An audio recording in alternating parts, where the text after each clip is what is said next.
At the 6th meeting of the 53rd session of the United Nations Human Rights Council in Geneva, an update on promoting reconciliation, accountability and human rights in Sri Lanka was delivered by the UN Deputy High Commissioner Nada Al-Nashif. She raised concerns over the misuse of the International Covenant of Civil and Political Rights Act and the usage of the Prevention of Terrorism Act. We encourage the dialogue that the President has initiated with Tamil political parties and welcome his promise to stop land acquisition for archaeological, forestry or security purposes, an increasing source of local conflict and tension. Plans for more inclusive memorialization and other forms of dealing with the past have been announced. The Supreme Court has issued an important order for compensation to be paid to the victims of the 2019 Easter Sunday attacks. However, these intentions need to materialize into new laws, policies and practices that will make good on these promises and bring about tangible change. The announcement of plans for a truth commission or similar reconciliation mechanisms requires attention. The past months have unfortunately witnessed an old reflex of using draconian laws to curtail opposition and control civic space, with a heavy-handed approach to protests far too often, including the arrest of protest leaders and forceful crowd control measures, as well as the persistent use of the military in police functions. Recent arrests over statements made during comedy performances and of members of parliament engaged in protests exemplify this concern. In March of this year, the Human Rights Committee expressed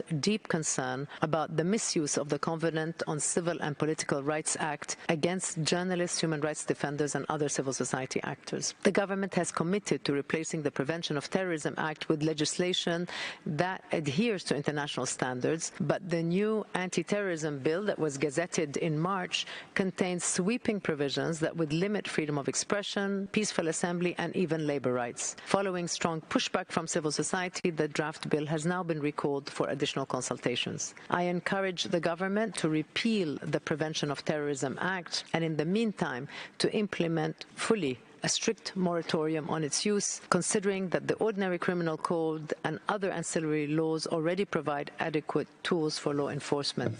In response to the statement of the UN Deputy High Commissioner for Human Rights, Sri Lanka's permanent representative to the United Nations office in Geneva, Himali Arunatilaka, said that the government is committed to actively engage with regular human rights mechanisms. The government is continuing its focus on long-term measures towards reconciliation and accountability within the constitutional framework. The government is determined to safeguard peace and harmony amongst all communities while respecting fundamental freedoms. The government is engaging in further consultations with all stakeholders on the draft anti-terrorism bill and receiving views to ensure that it is in compliance with international standards while catering to domestic needs. In March, the Ministers of Foreign Affairs and Justice were in South Africa for a preliminary study of their experience on truth and reconciliation. The concept of a mechanism that would suit Sri Lanka has received cabinet approval and an advisory committee appointed to discuss and facilitate drafting of the required legislation. 92% of the private lands retained by the military has been released to the legitimate civilian owners. Action has also been initiated to restore land ownership of people who had been traditionally occupying and cultivating their lands,